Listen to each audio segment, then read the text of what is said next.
I'm Reverend Greg. This is First Center in New York.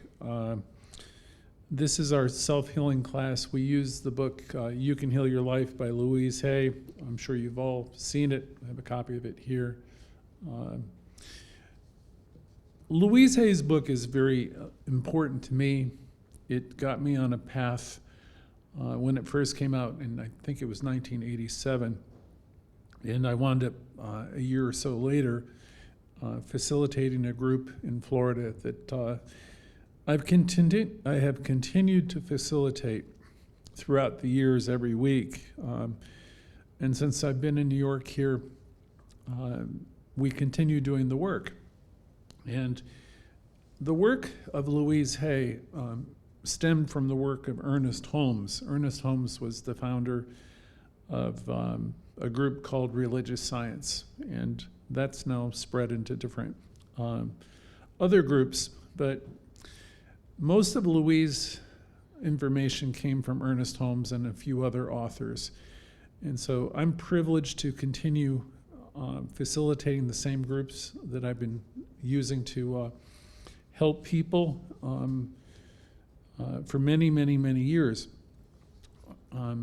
We've got a new curriculum coming up in 2023 where we're going to include self-healing in terms of other areas, be it nutrition or things that we haven't done before. So this class continues to evolve. But there's still a couple themes that we teach every week that are life-enhancing, life-giving, and I think very, very helpful. Some of the old-timers will say, I know this because you're going to talk about the law, and you're going to talk about the law of cause and effect, and we do. And Louise Hay would say simply, whatever you give out in terms of your energy, your thoughts, comes back to you. So that's a simple concept. I don't know that everybody really believes it, but it's true. She's got one paragraph meditation I want to start with. And she says, in the infinity of life where I am, all is perfect, whole, and complete. I believe in a power far greater than I am that flows through my every moment of every day. I open myself to the wisdom that is within me, knowing that there's only one intelligence in this universe. Out of this one intelligence comes all of the answers, all the solutions, all the healings, and the new creations. I trust this power and intelligence within me, knowing that whatever I need to know is revealed to me, and whatever I need comes to me, and comes to me at the right time, space, and sequence. All is well in my world, and so it is. So that's a nice place to start. Again, I want to welcome everybody to the group. We're called a class, we're a gathering. We have time afterwards, most every week, for personal sharing. We have a community here. We're happy you're here. We hope you join and you tune in as often as you can. We have a version of a different type of lesson on Sundays, which we'll be teaching about principle also, very similar. So you can tune in twice a week, Thursday evenings at 7 or Sunday morning at 10:45. And also you can watch just about anything we do on Facebook and YouTube afterwards. So this evening, we're going to ask ourselves some questions about things that we would like to release. And of course, this is a perfect time of year to be considering it. It's the beginning of a new year. Oftentimes, most of us have considered making New Year's resolutions, and sometimes a few of you have been very successful with that. I remember, I think I was successful a few times. I stopped smoking cigarettes one year, different things. But there's a lot of things that we could exchange and we could consider. A lot of things, we operate on automatic, meaning sometimes we're not even aware of what we're doing. But as you stay involved in a class like this, you're going to gain greater clarity of the things that maybe you're saying to yourself or you're thinking that maybe aren't producing the best results in your own life. So as your awareness increases, then comes a desire for many of us to let go of certain things because we want to, the expression is I want to trade in the lesser for the greater. So tonight we're going to look at a few things, ideas and things that we could maybe release. Sunday morning, if you happen to be around, we're going to do a broadcast on the first chapter of the textbook, but the second part of the gathering will be, we're going to have our annual burning bowl ceremony, except since our audience is in their own homes, we won't be lighting any fires. We'll think about the things we need to release, and then you can simply, set the paper aside or put it in the trash. But that's a ceremony that we do. And if you don't do it with us on Sunday, you can still do it. So this evening, we want to talk about patterns of thought that we have, or that we're starting to become aware of. We want to be aware of the ones that build us up, right? And we want to have an awareness about the old tapes that are holding us back. In previous classes, I've said, well, I've got things that loop around in my brain that really aren't particularly self-loving. And if I have an old nagging belief that someone's a bad guy or someone's, if I make up stories about people as being my enemies and all that stuff works against me. So I want to look at patterns. If I start to think that I'm not good enough or I'm not smart enough or it's too late for me, or the things that I've done are unforgivable, or what, all of you know the areas within yourself that where you kind of like put yourself down, or you're holding on to something. It's either towards yourself or you're maybe holding something towards others. So I'm hoping that this exercise in this week can help you just at least identify it, right? And then maybe have the willingness to consider letting it go. So again, first and foremost, I know people have signed on since I stood up here. I want to welcome everybody to the center. And our broadcast goes out now to hundreds of people every week, and we get the comments, and we appreciate your support. Some of you are sending in some checks, and that's always, we're grateful for whatever you can to support, what we do here. We've been doing this self-healing workshop, as I think I said, every Thursday evening at 7 for years. This is a class, it's kind of, you don't realize how much good it does for you. If you just show up and plug in and listen, you're just going to be reminded week by week of how great you are and the power and the potential that lies within you. I was trained to think that God was above, I promise you. And I was on my knees and praying and doing acts of contrition and all kinds of things. I wasn't taught that this power, this higher power, this energy is embedded within me. And it's a part of my energy, it's part of my thought process. It's that voice that speaks to you when you're alone, or it comes to you through your dreams, or when you have moments of contemplation. It's always there. But I guess I must have denied it. And I was always coming from a place of not enough, and whatever life force, energy, God, higher power there was, I always had a concept that it was outside of me. And I was on the outside, and I was always looking for its approval or its forgiveness, and certainly wanting to avoid any wrath that it might have. Fortunately, when I came into this teaching and the unity teachings, I started to clear up some of that erroneous thinking. And I started reading books, and I started opening up my mind, and realizing that many of the religions that I had thought were worthy had a ton of dogma, and they have moved greatly from the original, like the people who were there who had the authentic experience. It's the religions that came around them for hundreds and hundreds of years later that somewhat changed the message of the messenger. So when we find Ernest Holmes, who was again Louise Hay's primary inspiration, he said there's power for a good in the universe greater than you, of which you are a part.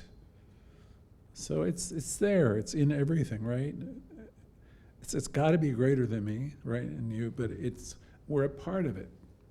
And I learned a fancy word, and the word was, Greg, you are an individualization of this power. You know, it's in you, operating through you, and everything that animates you, the life in your life, this is the power that's inside of you.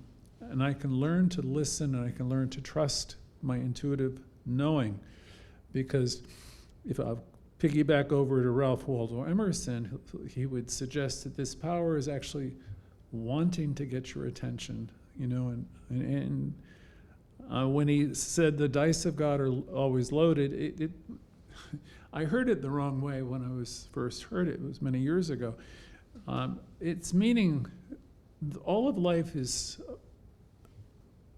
in everything. Intelligence is in everything. This energy is in everything, and it's moving forward. And it's wooing me, and it's wooing you, and it's really wanting you to step out of maybe the old ways, the old thoughts, and to step into a newer, freer experience. So Louise Hay came along at the perfect time. Like everything else, things come at the right time, and wrote an international blockbuster bestseller, one of the highest selling books in the past 20 years. And it's got translated into 28 languages, and it's helped the world, and she created a publishing company as well. The book, again, was You Can Heal Your Life, and it's helped transform millions of people's lives. So tonight, or if you've been at this class for any period of time, you know I'm going to always be referring back at some point in the lesson about developing a healing conversation. And I will also say, as many of you will know, I'm talking about the healing conversation that you have with the most important person in the world, which is yourself. And I'm going to suggest that this is the conversation that you're having all day long. When you're by yourself, you're on the subway, you're on the interstate, you're driving, you're thinking, you're home alone at night. That conversation, only you alone know what it's like being you. That conversation is vitally important, because that internal dialogue is actually creating your life. So I call it the conversation that matters, because whatever is going on habitually inside of me is being played out in my life. See, my consciousness, your consciousness is always being projected in your life. I mean, I can dress up, I can act away, and all of us can, to be more presentable and more kind and all of that, but whatever is truly living on the outside is being projected into your life.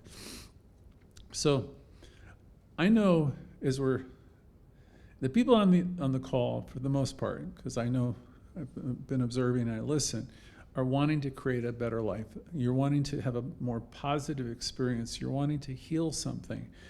And this class will tell you you can heal your life, and you will have a more positive experience in every area of your life, to the extent you are willing to shift some of these conversations around, make some internal changes.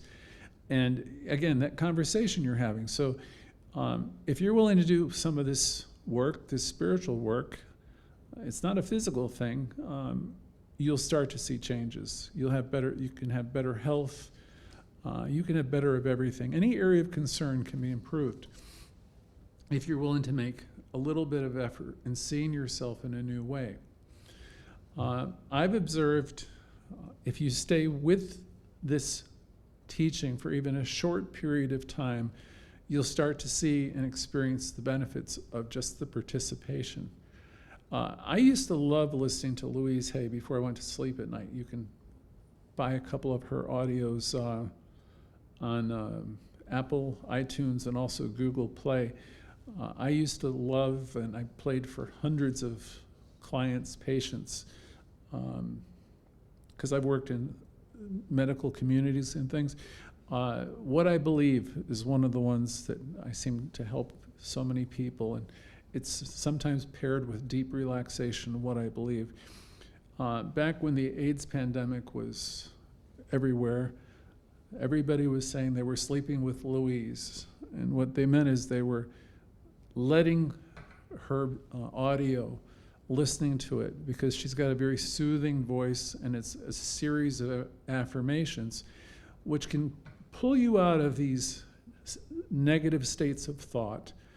And the extent you're able to alter that internal dialogue, and you can, I'll go for Emerson and hitch your wagon to the stars, to the extent you can bring it to a different place and come from a higher perspective, and knowing that you're whole and complete, and the extent you can know that all of the universe is supporting you making these positive changes, to the extent you can believe that, then things start to change. So welcome everybody to the call. I think anybody and everyone can benefit from this. I had a student for years, Danny. He would travel from a town an hour away, or we didn't have online then. And he was an old timer. He knew this stuff as well as I did. He says, Greg, I'm going to show up whenever I can because I want to plug into this conversation because I need these reminders. And I said, well, you could teach this. He says, that's not the point. He says, I want to be a part of it. I want to put myself right in the middle of this conversation. So for this evening, again, it's a new year. There's new people on the call every week. And then we see some of them switching over to the other platforms. And we're trying to figure out, how to do a spiritual center in a new age, a different time. So whoever can support us, please support us to the extent that you can. And we trust that we're supplied and supported. I was putting the lesson together tonight. This comes from one of Louise Hay's workshops. I'm a little rusty on Shakespeare, but I know the 43rd sonnet had a lyric in it that's appropriate. And the lyric says, how do I love thee? Let me count the ways. That's a great question for all of us to consider. How do I love me or thee? Let me count the ways.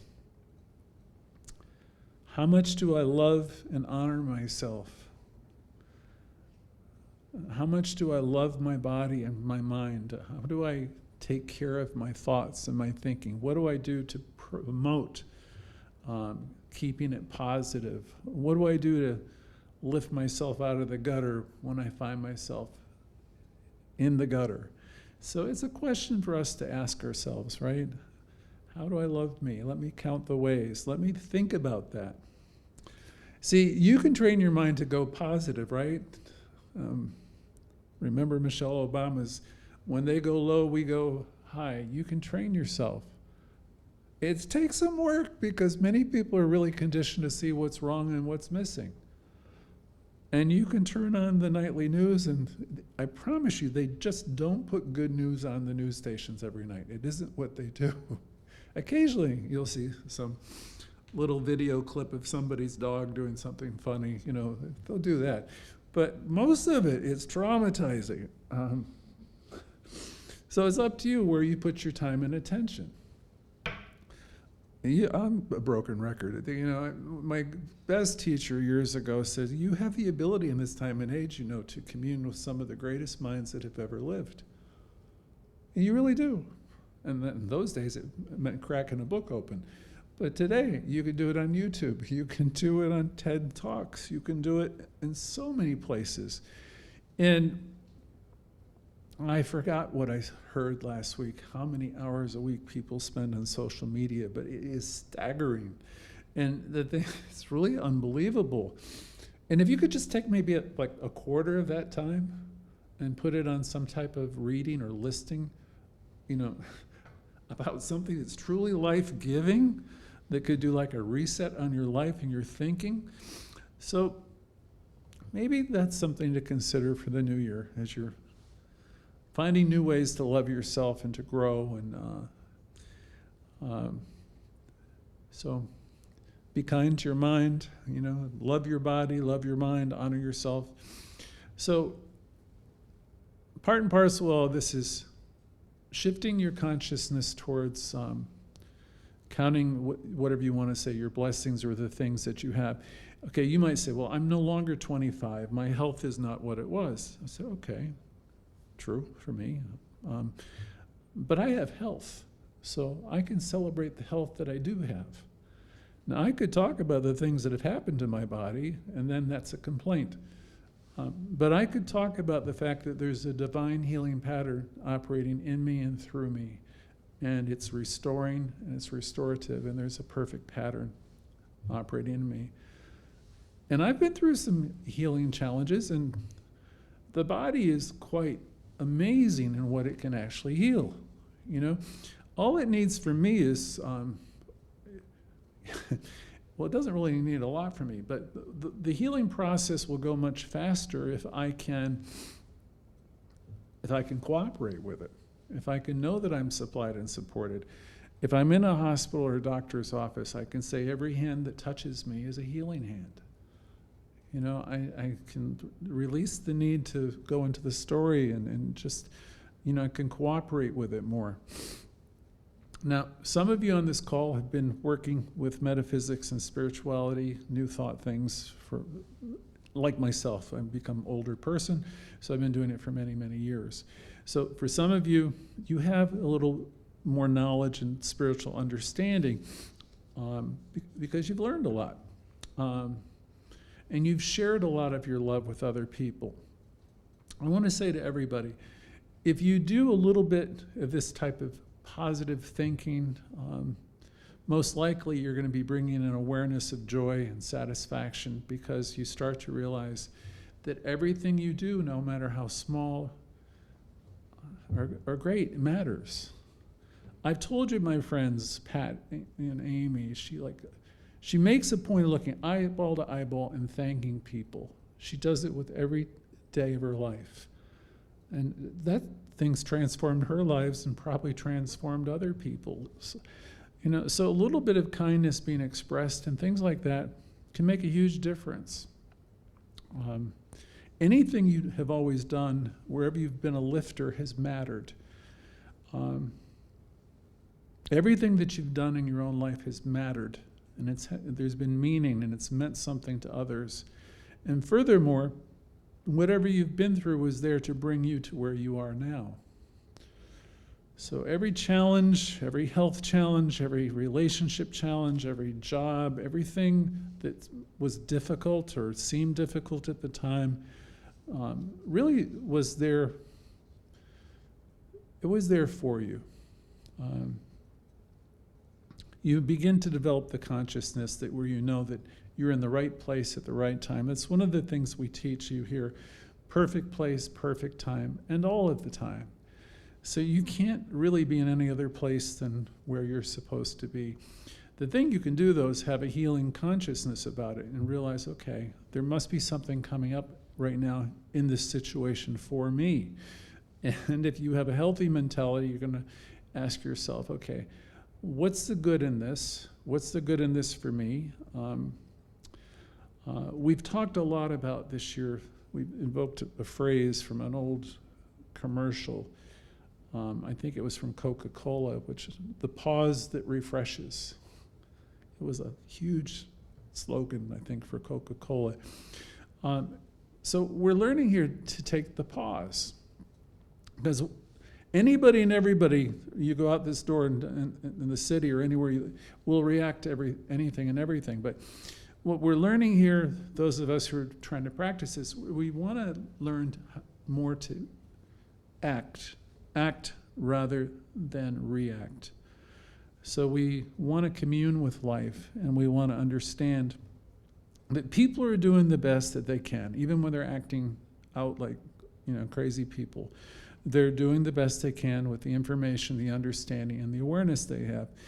So if you know a little bit about this teaching, you want to take charge of your thoughts and your thinking. When people are acting out, I've learned from different spiritual books, they're really showing you a need. They need something, compassion. You don't have to get into the fray with them, in other words. And the other thing I've learned from the 4 agreements is to take nothing personally. Just because somebody's acting like, whatever you want to say, like poorly or whatever they're doing, we understand in this teaching that people are doing the best they can, okay? And our part is to not react, okay? From Terry Cole Whitaker, what you think of me is none of my business. People are going to do all kinds of crazy things. And I say crazy, maybe I could find a better word. But people are going to act the way they're going to act. Okay, so whose problem is that? That was a question I learned from a brilliant therapist. It's not my problem. It becomes my problem if I react. Then it's got me. So we want to learn to not take everything personally and understand people are really doing the best they can. And the thing is, so if I can start to do that more, if I can stop criticizing myself when I make mistakes, and I can learn to love myself more when I make mistakes, because I'm wanting to love me and build my self-esteem, right? As I'm able to do that more and more, then I can extend that more easily to other people. And none of us are perfect in the sense, we don't make any errors, okay? So we missed the mark, the word, but so we love, accept, and approve of ourselves exactly as we are, and we really want to learn to extend that to other people. I was asked once in a class by a great teacher, he asked the entire class, are you a lifter or are you a leaner? It's a simple question. Are you a person who's here lifting people up? Are your thoughts up? Are you lifting yourself up? Or do you let that conversation that matters so much descend into the depths of despair and negativity? Because what we really want to do is change that conversation around. Lift it up. Louise Hay would say, never, never, never criticize the self. And then you might say, yeah, but I've done so many things that are really bad. She would say, never, never, never criticize yourself. You did the best you could with the information, the knowledge that you had. So we really want to work on letting go of that baggage and the ways we beat ourselves up, the guilt we have, and remorse. We have to drop it. Ernest Holmes says that people carry around a lot of dead wood, ancient corpses. So we want to let that go. And then as you're, so we're considering that now as we're heading the new year. What can I let go of? And then if you're holding any kind of resentment towards anyone, promise you that resentment is hurting you more than it is them. So you might want to think about that also.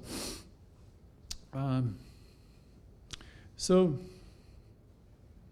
next thing, I only have a few more things. We want to acknowledge the positive growth that we've had this year, the changes we've made. And you might think, well, it wasn't any big deal. It's a big deal if you've made some changes. So acknowledge it. Because the more you can acknowledge it, the more, it'll continue. If you minimize the beauty and the growth and all that, then,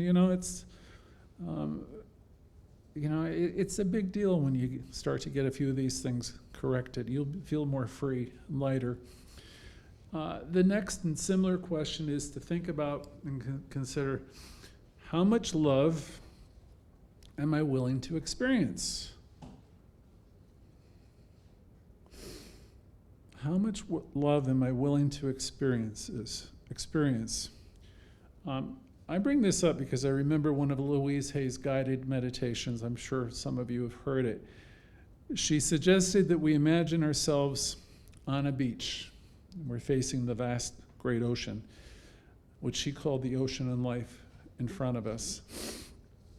And then she magically said, now you have a container with you. And she said, imagine this container, and then notice what kind of container it is. What kind of container do you have with you? And as you're standing in front of this beautiful ocean, all of a sudden we're starting to imagine ourselves with containers. And she said, just notice, are you carrying a coffee cup? Are you carrying a pail, sand pail? Or do you have a larger container as you're approaching the ocean of life, which you're so connected to? Or you imagine yourself like, some of you have very creative imaginations where every cell of my body is like connected to the ocean, and of course the ocean symbolizes the great spiritual life, the infinite life, and the ever available life. And the container that you envision yourself is your receptivity to the good that's always there. So if I'm going there with a thimble or my old days, a shot glass or a coffee cup, and that's the good I'm going to receive. And that's probably what I believed when I was younger, that I only deserved much, because when I was younger, I was taught that, I'm a sinner and I don't do this and I don't do that. So my whole life when I was a kid was being taught I have to seek redemption and pray for everything and hope to God that I get it right. When you come into this teaching, it's such a different teaching. I had a great practitioner, Mary Curowitz, years ago. I've told this story many times. She knew came from a traditional faith, and she said, Greg, you were a child of a lesser God. She said, when you come into this teaching, I want you to understand that the way it works. She said, the universe so loves you that it responds to your every thought, every single one. So think about that conversation you're having all day long and all week long. The universe so loves me that it's responding to my every thought. So that conversation becomes so important. So I want to hijack all the negatives. You know what I mean by hijack? I want to interrupt that train of causation. I want to say stop. I want to say next. I want to interrupt it where I find myself going low. I want to stop in the name of love. I want to stop it, and I want to replace it. So there's no game to this, but that's what we do, okay? So when we're approaching the ocean of life, I'd like us to start to envision that all things are possible. The sky's, I won't say the limit, it's limitless. The good that you can have is limitless. The good you can experience is, it's always going to be more and greater. How much good would you like to receive was the next question. And what areas of life as you approach the new year would you like to receive more good? Some of you maybe want to experience better health, easier communication, improved relationships.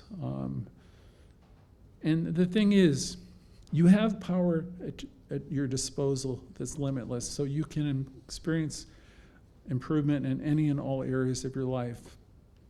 And it can be as great as you can envision. Question, what comes up for you as you begin to realize that you can improve any area of your life? So you might start to think about that and make mental notes of the areas of your life that you want improvement in. Some of you will think, oh, this is like new age, I can't do this, it's too late for me. You get in all the stories, the reasons why you won't. There's other people who won't turn into a broadcast like this 2, 3, 4 weeks, 5 weeks, because it makes them uncomfortable. Because, the suggestion is you trade in the lesser for the greater.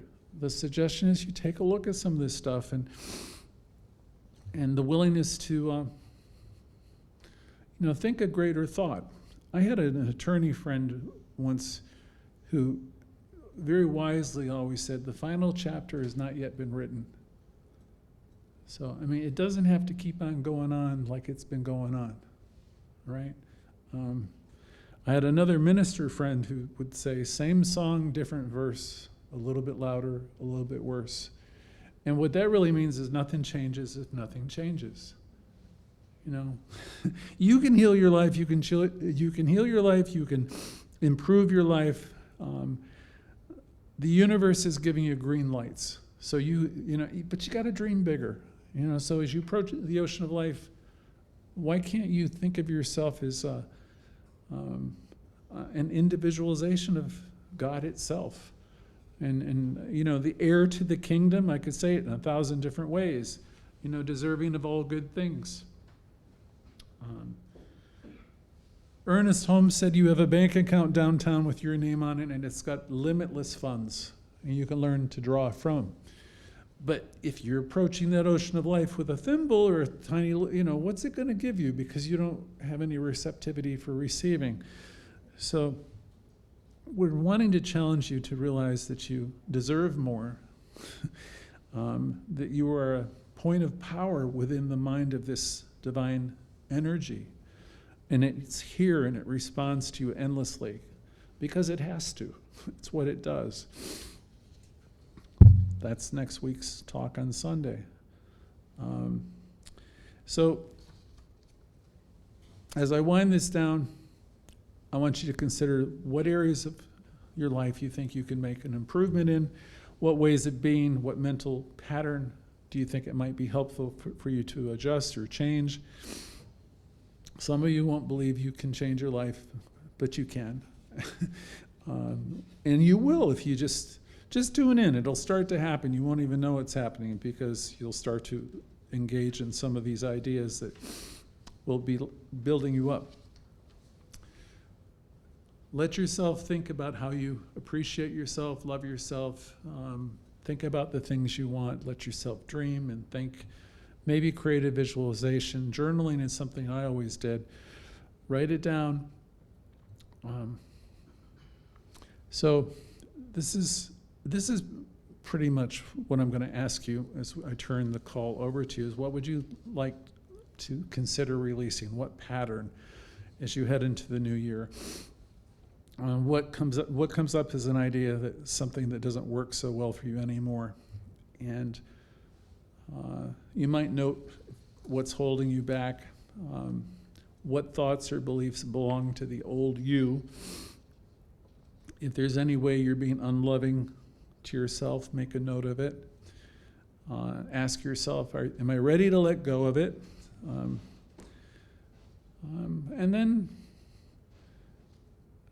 then start to make a note of some of the affirmations you want to be using going into the new day and the new year. So I hope some of you show up on Sunday because we'll actually do the ceremony, but you can do this on your own if you can't be with us on Sunday also.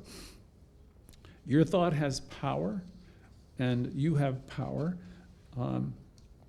to create a healthy, prosperous life and to improve any and every area of my life. How much love are you willing to experience? So that's the lesson I think is appropriate as we head into our new year. I'll give you the affirmation Louise has ended this with. She says, I am not limited by statistics, medical opinions, authorities. I'm one with the infinite wisdom and capabilities of the universe itself. All good is available to me now, right here, right now. All I have to do is use the power of my thoughts to create that which I desire. And so it is. And we wish you a fabulous 2023.